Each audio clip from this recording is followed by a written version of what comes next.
Amhara warned that any individual in Gojam who gives information to the anti-Amhara media of Ethio 360 will be severely punished and will be banned from the organization. Hello, how are you? We have started delivering the daily information from Amhara Press to you. Stay tuned by subscribing and sharing. Belarus, Russia's closest ally, moved its troops closer to the Ukrainian border. Belarus has sent more troops to its border with Ukraine after it says Ukrainian drones have violated its airspace. It is stated that the Ministry of Foreign Affairs of Belarus summoned the representative of the ambassador of Ukraine and requested that measures be taken to prevent such actions from happening again. The ministry indicated that Belarus may consider the necessity of Kiev's diplomatic mission in Minsk if Ukraine violates its airspace again. President Alexander Lukashenko told a meeting in eastern Belarus that air defenses had shot down dozens of several Ukrainian drones after they breached the Belarusian border in Mogilev province, which borders Russia. Lukashenko, one of Russian President Putin's closest allies, said the others were later struck and destroyed near the Russian city of Yaroslavl. I don't know why Ukraine is doing this. We will look into it deeply, he said, according to Reuters, citing the Beltia TV channel. But we want to make it clear and inform them that we will respond to any harassment, Lukashenko said. Belarusian state television, Belarus 1, showed a video it said showed the drone's destruction. The Minister of Foreign Affairs of Belarus told Beltia Television Minsk that she wants clear measures to be taken to prevent such actions from happening again. Andriy Kovalenko, the head of Ukraine's anti-disinformation center, said that Belarus is increasing the number of troops near the border to help Russia.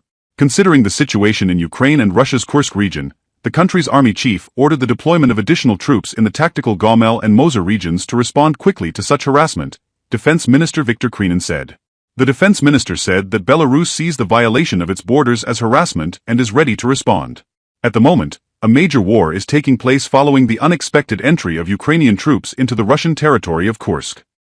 Well, according to a Reuters report, Russia is expecting a delivery of hundreds of ballistic missiles as it continues its war in Ukraine. Iran has reportedly sent hundreds of ballistic missiles to Russia. Dozens of Russian soldiers are training in Iran to use the Iranian Faz 360 weapon, Reuters reported, citing sources. According to reports, Iran is likely to receive hundreds of satellite-guided missiles from Russia. Last December, representatives of the Russian Defense Ministry entered into a contract with Iranian authorities to acquire Faz 360 and other ballistic missiles developed by Iran's Aerospace Industry Organization, AJO, also known as Ababil, the report said, citing security sources. It is also stated that Russian soldiers went to Iran to learn the use of Phase 360, which can launch a 120-kilometer missile with a 150-kilogram launcher. Moscow has several ballistic missiles of its own, but military experts say it wants to hit Iranian targets at short range and its own at long-range targets. A spokesman for the U.S. National Security Council said it was prepared to take swift and firm action from the U.S. and its NATO allies, as well as the Group of 7 nations, if Iran were to supply Russia with weapons. The spokesman said that if Iran supports Russia's invasion of Ukraine, it will lead to unexpected negotiations. Since Russia declared all-out war on Ukraine, the powerhouse has warned of growing tensions between Iran and Russia. In a statement issued by Iran's permanent representative to the United Nations, he said that Iran has a long-standing relationship with Russia in many areas, including military cooperation. However, as a matter of ethics, Iran will not transfer weapons, including missiles, that could be used in the war in Ukraine, the statement added. Western countries, Iran and North Korea, which provide financial support for arms to Ukraine, allege that they are supplying arms to Russia. Iran and North Korea, however, deny this charge. The Minister of Foreign Affairs warned that Jordan will not be a battlefield for Israel or Iran. We have informed Iran and Israel that we will not allow any party to violate our airspace and expose our people to violence, Jordan's foreign minister warned. Iran has repeatedly threatened to retaliate against Israel after Hamas political leader Haniyeh was killed in Tehran. Jordanian Foreign Minister Ayman Safadi warned that Jordan cannot become a battlefield for Israel or Iran. The minister said this after the killing of Hamas and Hezbollah leaders last week amid fears that Iran and its allies may launch a major attack in the region. We will not be a battlefield for Israel or Iran. We have informed Iran and Israel that we will not allow any entity that violates our airspace and exposes our people to violence, Jordan's foreign minister said in an interview with Saudi Al Arabia TV, Reuters reported. We shoot down anything that crosses our airspace or that we think poses a threat to our citizens. Last April, Jordan, which is located between Iran and Israel, said that Tehran had shot down drones and missiles directly at Israel for the first time. Iran carried out that attack after Israel said it had struck its embassy in Syria. But after the attack, Jordanian, Turkish and Iraqi officials said Iran was informing them before it attacked. Iran has repeatedly threatened to retaliate against Israel after Ismail Haniyeh, the political leader of Hamas, was assassinated in Tehran in late July, where he had gone to attend the birthday of Iran's new president Peshkiani. From August 7th, the movement of any car is banned. Amhara Fano Gajam has announced that since August 7, 2016, roads have been closed to all vehicles except for ambulances, for the purpose of this campaign, as it is planned to write a bright story that will be proud of in front of the generations to swallow the power of the regime that has come in every day and wipe out the invading army once and for all. It was heard that the custodian of the throne of prosperity used Fanon's clothes to kill the blood of the Amhara and Oromo people in public.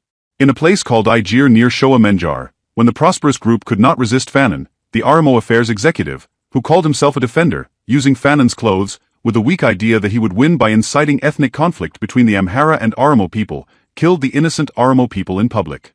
The information was obtained from the head of the Public Relations Department of Amhara Fano Shoa.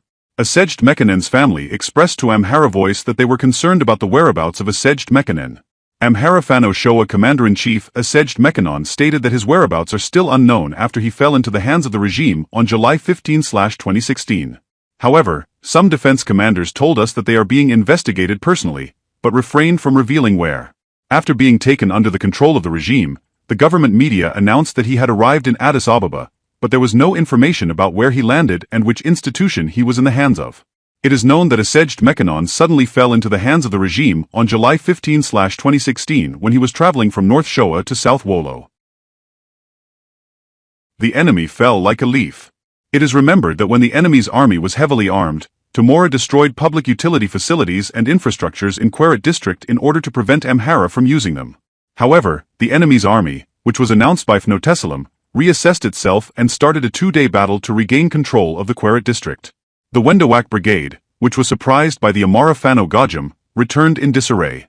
In addition to the battle that started in the direction of Jiga in order to distort the balance of power of the strong defense and attack of the enemy army tried to enter Queret from Saka district and pass through a Bags historical place, but it was supported by the Guion Brigade. The Jula army, which was weakened by the attack of the side, handed over the city of Jiga to the heroes in the evening and was forced to flee to peace. 15 soldiers were killed and several others were injured in an attack in a place called Ja in the border of Qtabor in South Wollo zone. The soldiers were moving. The vehicle was completely destroyed. The incident took place this afternoon in Walla. More than twice as many people died in the sea than those who were killed while trying to escape. TPLF announced that it will not accept the response given to the election board's request to return me as a legal entity. Following the request of the Ethiopian National Election Board from the People's Liberation Front of Tigray (TPLF) on July 19, 2016, to restore the cancelled legal status of the TPLF. On August 3, 2016, he announced that he had received a letter containing the board's decision titled and notifying that the TPLF has been registered under special conditions. He said that the request submitted by the TPLF is only for the reinstatement of the cancelled legal entity in terms of the Pretoria Agreement, the law and the actual activities that the TPLF is doing. It was recalled that the party officials held repeated discussions with the Prime Minister and the relevant federal government officials on the situation of the TPLF, which was unable to regain its legal status in the previous decree, and reached an agreement to restore the legal status of the TPLF. Based on this, he indicated in his statement that he submitted a request to the National Election Board of Ethiopia on July 19, 2016 to restore his legal personality. However, the board expressed its complaint that it is not appropriate to leave aside the Pretoria Agreement, previous decisions made by other federal institutions, other laws and agreements reached with the Prime Minister, and pass a resolution that does not consider a solution. In addition to this, he mentioned the letter written by the Ministry of Justice without the party's request and acknowledgement as an attachment and as a starting point. The TPLF said that it did not submit to the board the documents that would help restore the cancelled legal entity, such as the party's program, bylaws and a list of its general leaders, as stated in the election board's registration of the special party. Instead, it said that it did not submit to the board the name, address and signed document of the executive members taking responsibility under special conditions. The party said that the details included in the board's decision are based on the newly issued amendment law and are not related to the request made by the TPLF. The organization has officially expressed its position that it will not accept the board's decision as it will not respond to its request to restore its legal entity. In a statement issued by the party, it stated that the decision is not based on the Pretoria Agreement, and that it imposes detailed content on the TPLF that contradicts the decisions made by other federal institutions and previous discussions. It is known that the president of the Tigray Region Provisional Administration and the deputy chairman of the TPLF, Mr. Getachew Reda, opposed the registration of the TPLF as a party under a special conditions by the election board. In his letter to the election board, Getachew Reda stated that the TPLF Central Committee was not aware of the registration request. We ask the National Election Board to re-examine the registration given to these individuals based on fraudulent evidence, he said.